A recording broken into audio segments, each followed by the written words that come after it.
Thanks so much for joining us on our Arise Church YouTube channel. We exist so that you can experience God, and we hope you do experience His presence and His power through this message. If you haven't done so already, please subscribe to us on Instagram at My Arise Church and find us on YouTube at the same handle, My Arise Church.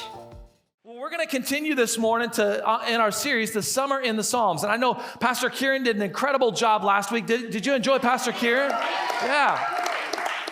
And this week we're going to continue. Then next week, Pastor Tina is going to be here. You're not going to want to miss it. She's going to talk about the sanctity of life using the Psalms. And it's going to be absolutely incredible. Make sure that you're here. Make sure that you invite your neighbors. Make sure that you're coming. But this morning we're going to talk about it. And have you ever been concerned about how much the government knows about you?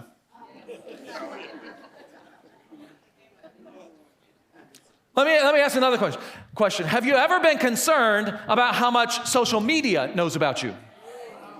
Now, no, I just divided the room. If you are over the age of 35, you were in the first category. Under the age of 35, you are definitely in the second category.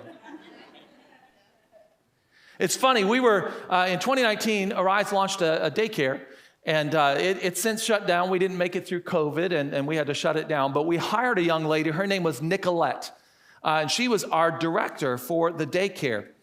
And as we hired her, we began talking in our staff meetings about Nicolette and the job what she was doing. And I remember one day that some of the staff pastors, some of you remember Pastor Mike, Pastor Josh Cunningham, Pastor Joshua, they were sitting in the conference area, and they were just talking. They were dreaming about what Nicolette was going to bring to the team and how she was going to start this daycare and launch it and stuff. And wouldn't you know it, about 10 minutes later, as they were looking at their phone, each one of them began receiving advertisement notifications on social media for Nicorette gum.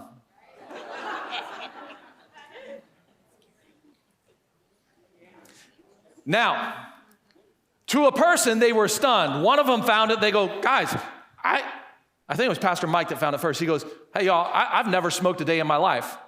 I've never had an advertisement for Nicorette gum, but now we talk about Nicolette, and look what's on my phone. They all started pulling up. It's on mine too. They're listening. You're welcome, by the way, because now you will all receive advertisements for Nicorette gum.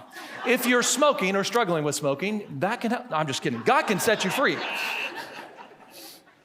But our phones are always listening. It's like they're always watching. And it's scary.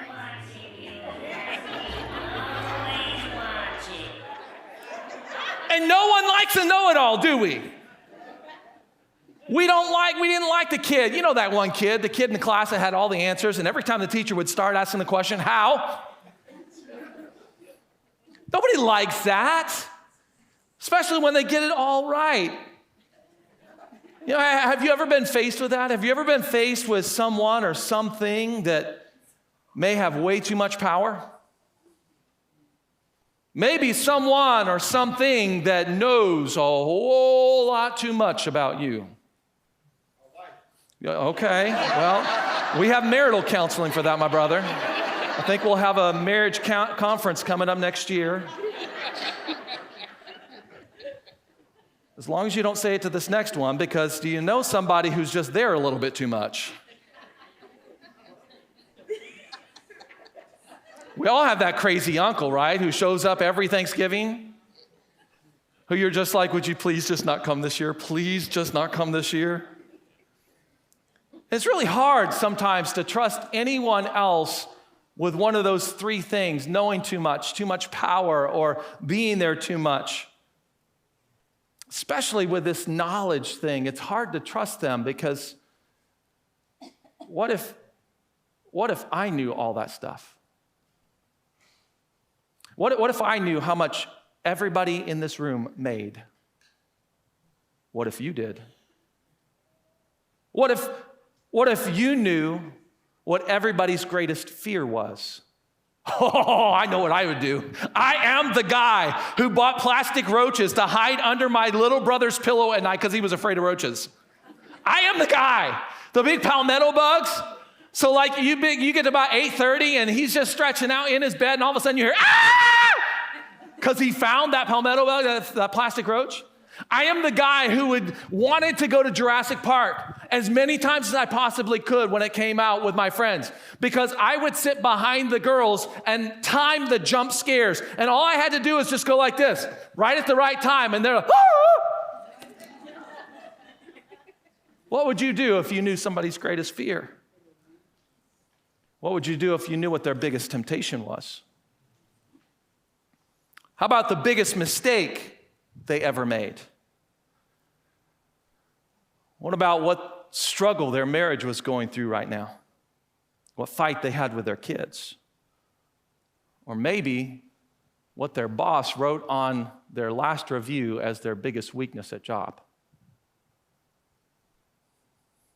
You know, it's hard to trust other people with this because it's kind of hard to think about, I don't know if I could trust myself with this knowledge. I mean, I can say all that I want, that I wouldn't use that knowledge, but I can say that I wouldn't talk about that stuff, but you know, Pastor Ken, I've got to tell my small group because we've got to pray about it, right? I can say that I wouldn't treat them any different, but so I can't trust me with that knowledge. And if I can't trust me with that knowledge, with always being there or complete power, can I trust God with that? See, so many times, for whatever reason, we just begin to build this wall of sometimes forgetfulness that God really does know all, see all, is always there, is all powerful. Sometimes we walk through life with just brushing that idea, that thought out of our head, and we just kind of go along and think we need to invite God to come along with, otherwise he's not there.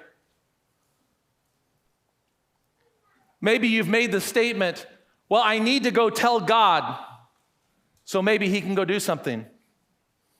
And we act like God doesn't already know sometimes. Sometimes even doing things we ought not do. We begin to behave in this way that says God doesn't really know. He doesn't know this right now. So what does God really know? Well, in Psalm 139, David, the author of the psalm, talks about what God knows. And yes, it is everything. But what really is everything? Well, David expresses this, and in the first verse there, and we're going to go through the first 12 verses, and we're going to go verse by verse and break them down, but the first verse there, it says, "O Lord, you have searched me and known me." Now look at the tense of this. The idea there is that God has already completed his search. You have searched me and known me. God has completed his search. His knowledge is complete. There is nothing lacking in his search or his knowledge. This is what David says. I'm going to teach you a couple of theological words. You can throw them out at work and impress your friends. All right, you ready? Here we go. The first one is omniscient. Omniscient. Now, the prefix of that word, omni, means all. Okay?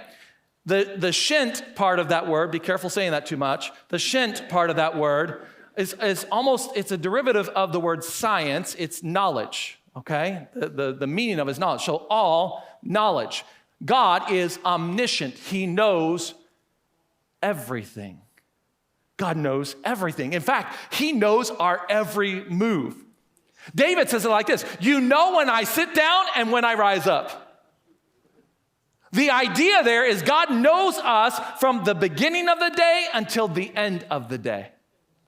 There's not a place that we go that he's not aware of. There's not a place our feet get to that he's not familiar with. It's kind of like this GPS tracker, right?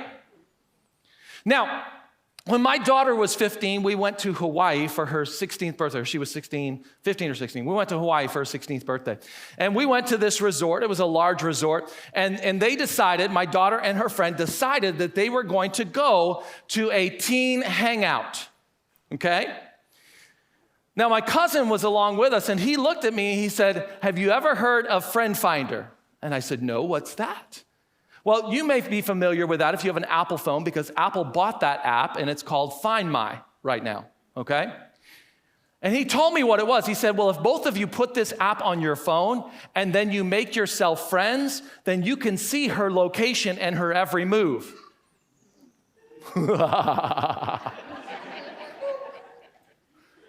As a dad, I'm like, that's a good idea.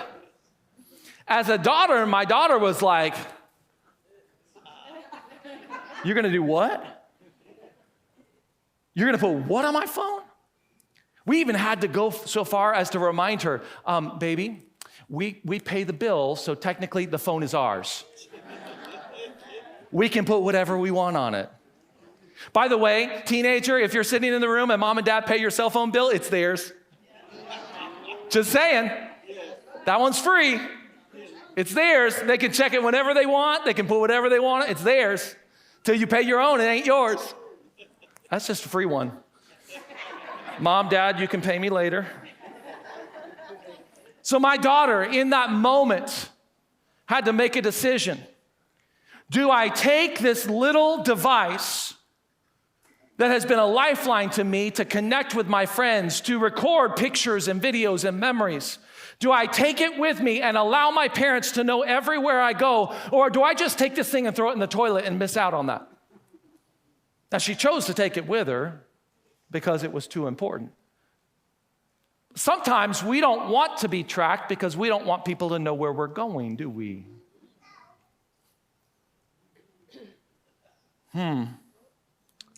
What if I told you God isn't surprised by where you go? In fact, He's not surprised by where you're thinking about going. See, God knows when you go to work. He knows when you go to school. He knows every morning how faithful you are to do that. God knows when you go to church. He knows when you hit snooze. He knows when you go to the movies and what movies you're watching. God knows when you go to your friend's house, and He knows who your friends are. He knows when you come home from a long day and you're exhausted and going to bed from all the things that you've done. He knows when you can't sleep from that exhaustion and you have to get back up and go sit at the computer because you can't sleep. He knows when you go to the right places. He knows when you go to the wrong places. He knows the business that you know you shouldn't be at. And He knows that business that you have no reason to be at except for His voice, and you're being obedient to Him. God knows every place that you go and have been and will go tomorrow. He knows. But He doesn't just know where you go. God also knows my intimate secrets and thoughts. That's scary. Like all those thoughts you thought nobody else knew, God knows. And David says it like this: you discern my thoughts from afar. You search out my path from my lying down and are acquainted with all my ways. So this idea is God doesn't just hear your thoughts, He understands your thoughts intuitively. God knows what your thoughts are before you think them. Scary. He knows all of our thoughts. He understands where they come from. He understands the heart that they come from, the hurt that's behind them, the motivation of why we even think those thoughts. He knows what drives us. He knows when we feel motivated. He knows when we feel lazy. God knows. He knows. He knows that you're thinking about lunch right now, what place you might want to go to, and how long is this guy going to talk anyway? He's not going to be a 2-hour preacher, is he? I sure hope not. Oh my goodness, how does he know all this stuff? I better think something crazy so he can't hear that. I don't know all that, but God does. He knows every thought that's in our head when you're thinking about Him or others or just ourselves. He knows when we're overwhelmed with life.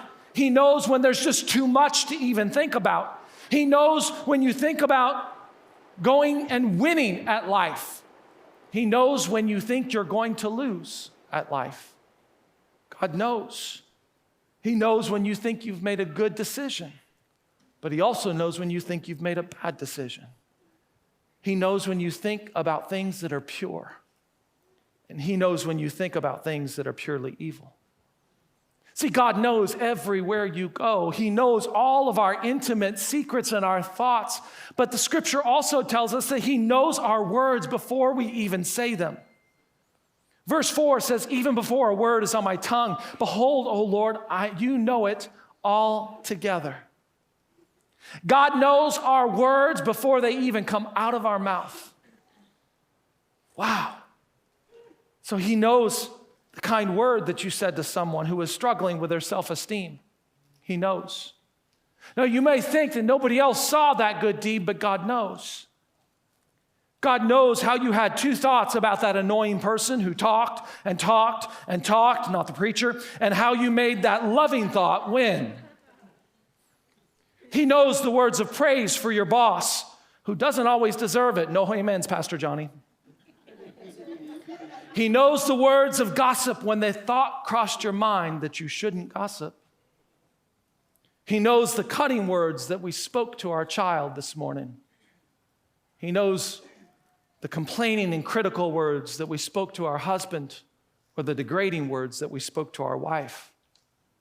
He knows every word before it's said, and even the ones that aren't. God knows.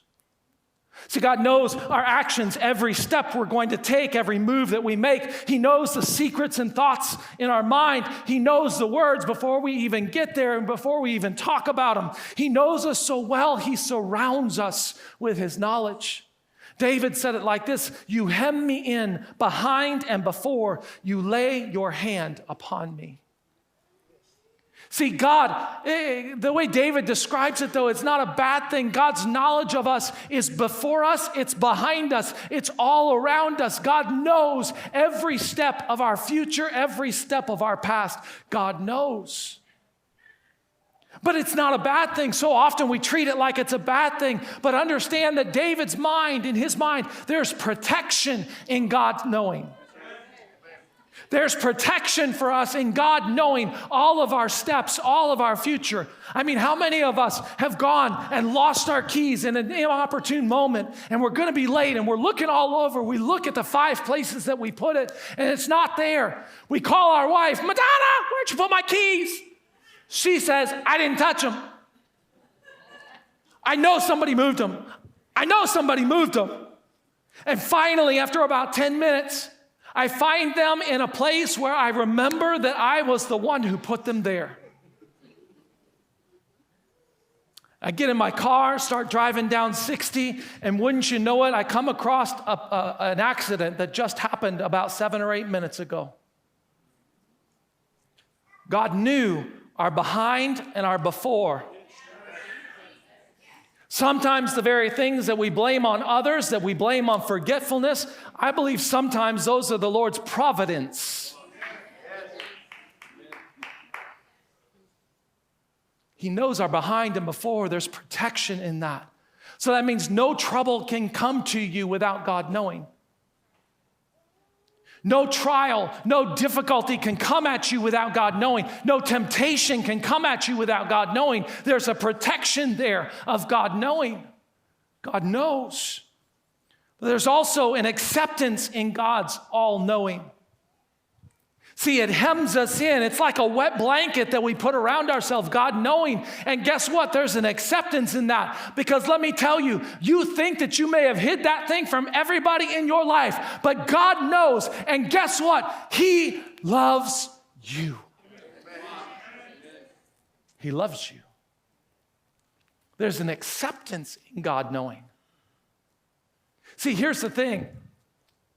If the people around you in your life don't know your secrets, and you're afraid to tell them, you're afraid to tell them because you're afraid they won't continue to accept you. There's a fear of rejection that pervades our society. It's why we're so secretive. It's a human condition. But God says, I know it all, and you don't have to be afraid of me rejecting you because I love you. I know it all. And there's accountability in God knowing too. How much more would we pick carefully where we're going if we really thought about God knowing everywhere we go. And here's the thing. So often we say these words, and I said them earlier, oh, I need to go I need to go talk to God about this. I need to pray. We behave as though God doesn't know. Sometimes I need to invite God's presence in here because he ain't here. We act like he ain't here sometimes. The reality is he knows everything and is everywhere. And here's the thing. He's actually just waiting for an invitation. Because sometimes we're too busy playing at his role, playing God, and trying to control things ourselves that we don't allow him to step in and actually take control. See, the problem is not that he doesn't know. He knows. The problem is not that he isn't there. He's there. The problem is we don't want to release control. If we'll just let go. David says this, such knowledge is too wonderful for me. It is high. I cannot attain it. It's a good thing. It's a good thing. And he doesn't just know, he's always there. That's the word omnipresent. Omnipresent. Again, that word omni, the prefix, it means all. Present means present. There. God's always there. He's all there. Which means I understand how you're feeling right now. Because we just talked about this scary thing that God knows all of our dirt, all of our darkness, all of our weakness, all the things that we don't have. And what do we want to do? Some of y'all squirming in your seats, ready to get up and jump and run out of here because God may tell that preacher something I don't want him to know. David even said this. He says, where shall I go from your spirit? Where shall I flee from your presence, God? But we can't run from God. He is everywhere. We can't run from him.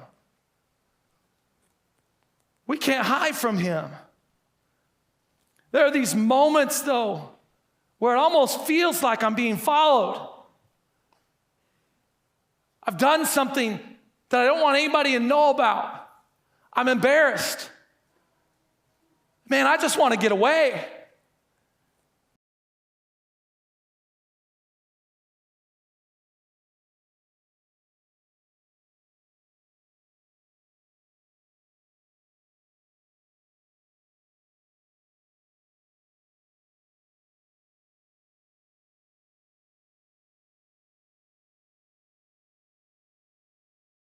Yes, I want to get away. Yes. We've all had these moments, right? That moment where you walk up to somebody, you're having a beautiful conversation with this couple, and you look at the lady and you go, so how far along are you?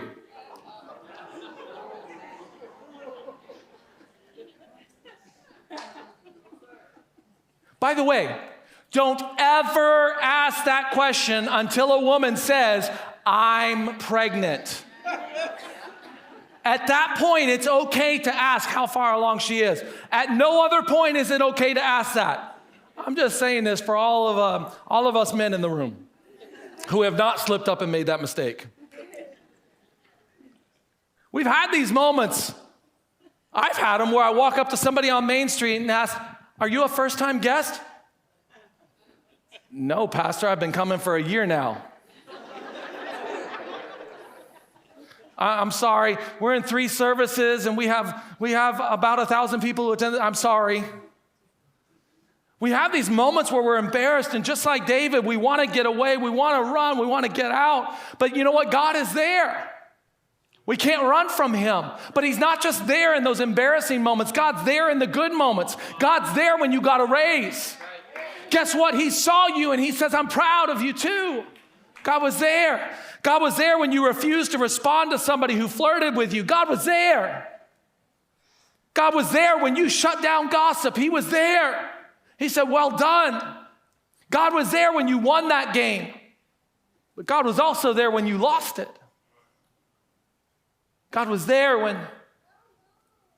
we got angry with our family. God was there when we threw that piece of furniture. God was there when we allowed ourselves to sin just that one more time. God was there.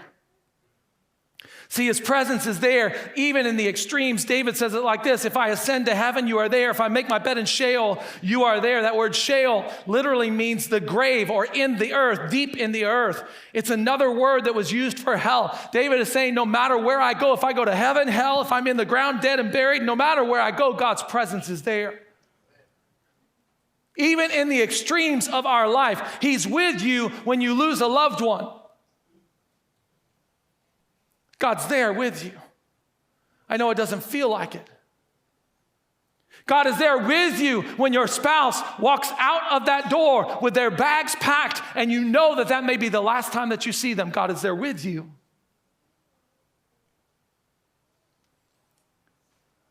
God is there with you in that moment where you don't have the money to pay that bill and the lights get shut off. God is there with you. God is there with you when you have that 15 seconds of fame. He's with you in the middle of a major injury or a major surgery. He's with you when you make the biggest mistake of your life. He's with you when your children are born, and he's with you on your deathbed. God is with you. He doesn't leave you. He doesn't forsake you. He's with you. God physically cannot leave you. He is everywhere all at once. He cannot leave you.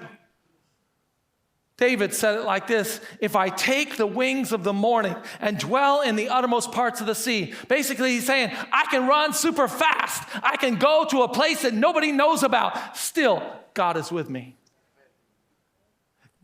God doesn't need to move fast. Can you go deep with me for a second? He doesn't need to move fast because he's already there. See, God built what we call time and space. He created it. The ideas of time and space did not exist until God created them. There was no watch in heaven where God said, oh, it's time to make heaven and earth. God created time. That means God exists simultaneously the same because he lives outside of time and outside of space. He is the same no matter if it was 4,000 years ago in Egypt or 2,000 years ahead in Russia. God is the same. In fact, I would say it like this: in the exact same moment for God, in the exact same time, God is simultaneously everywhere and at every moment of human history, all at once. Now, if your mind is blown because you can't comprehend that, so is mine. It's hard to explain it. He is always everywhere and every time because he is. He is. This is why he identified himself as I am. I am the God of Jacob. I am the God of Abraham. I am the God of Isaac. So God doesn't have to just keep up with us. He's just there. He's just there. But he isn't just there. God is here. He's here. He's here right now with you. He's here. And the beautiful part about this is he cares. God cares about you and I. See, here's the thing. We give any human being all knowledge, all power, and presence at every time and every place. It will be the worst dictatorship you have ever seen. Why? Because we are inherently evil. We will use it for our own good. What do we say about humans? Power corrupts. Absolute power corrupts absolutely. Why? Because of what's in us. But what's in God is pure. It's love. It's holy. That's what's in God. So he can handle all the knowledge about you and I. He can still look at us with love. He can still look at us and call us his child. He can handle the knowledge. He can handle being everywhere. He can handle seeing everything. He can handle all that power because he's God. He's God. David says it like this, even there, even in that place where I run real fast and I go really far, even there, your hand shall lead me. Now understand this. David is saying, hey, listen, you know everything about me. You know all my failures. You know all my quirks. But even if I try to run from you, there your hand will lead me. Even if I go to the strangest places on earth. I've been to a strange place or two. When I went to India with Pastor George this last year, I stuck very close to him. Because if I got lost, I'd have been in trouble. If I got separated from them and didn't know where they were, I could not have made it out of the jungle of India. I'd have been walking around with some do-rag on my head and found a machete and beaten. I don't know what I've been doing. Somebody help me find the embassy. I'm looking for the embassy. But even in that place where I don't know where I am, God knows where I am. And not only does he know where I am, but if I listen to him, he can lead me out of it. See, here's the thing. You may not understand where you are. You may not understand how to get out of the situation that you're in, but God knows, and he knows the future. He knows how to walk you out of it. He knows how to get you out of it. Why? Because he's God Almighty. He cares about you and wants to lead you by the hand and walk you to a place where you are closer to him. He wants to lead you by the hand. David goes on to say, and your right hand shall hold me. It's this word picture, this idea of a father holding a son right as he's getting ready to cross the road. And as long as the son will submit to the father, will surrender to the father's knowledge and the father's will, that son is safe. Because the father can see the traffic that's coming. He can see the danger. He knows when to cross. He knows where they're going. If that son chooses not to surrender and shakes his hand away and runs out in the middle of traffic,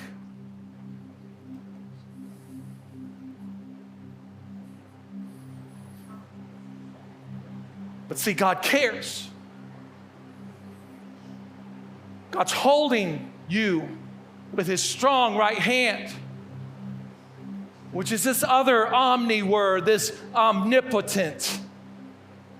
Omni, all, potent means powerful. Guess what that means? That means as long as you stay connected to his right hand, there is nothing in this world that can stand against you. He holds all the power in all the earth, more power than the American government, more power than Facebook, more power than all the governments combined in the earth, more power than the sun. God holds it all in his hand, and if you stay close to his hand. Pastor Ken, you don't understand.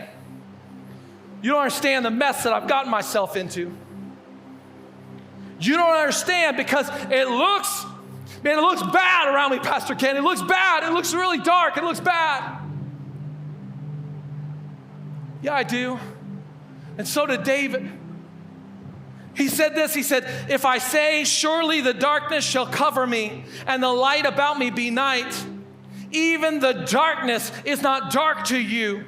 The night is bright as day, for darkness is as light with you. That word darkness here means misery, destruction, death, sorrow, wickedness. You say, I'm surrounded by all of those things, sorrow, death, wickedness. I'm surrounded by sorrow, by heartache, by sadness, by depression.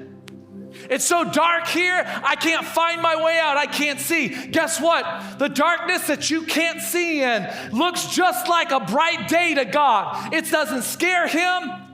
He's not intimidated by it, and he still sees every little part of you. The darkness that's so overwhelming for you is nothing for him. He says, I still see you. I still know you. I still have you if you'll choose me.